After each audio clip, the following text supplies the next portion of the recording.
What's up YouTube? Welcome to Code with Lakshit. So if you're watching my previous tutorials, you know what is this function is. If no, comment below.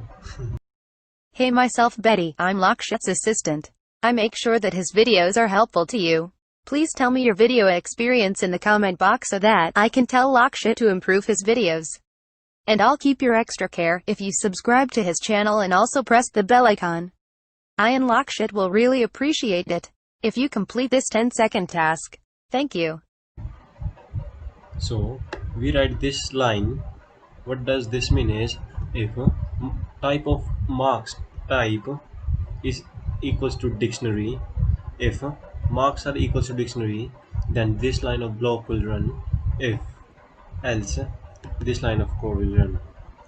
You can see that we have put dictionary here and run it have returned this.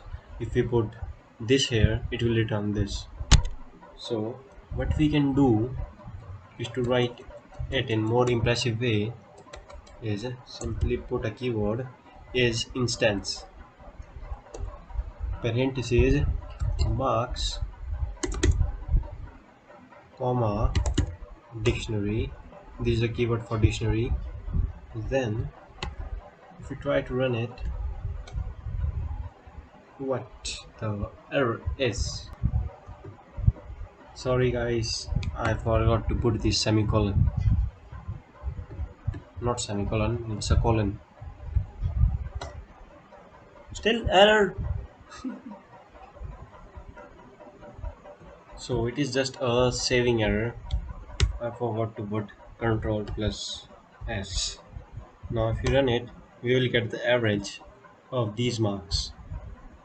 And if we put here LITZ, we will save it and print it. We will get this average of this. Okay, so thank you, meet you in the next tutorial.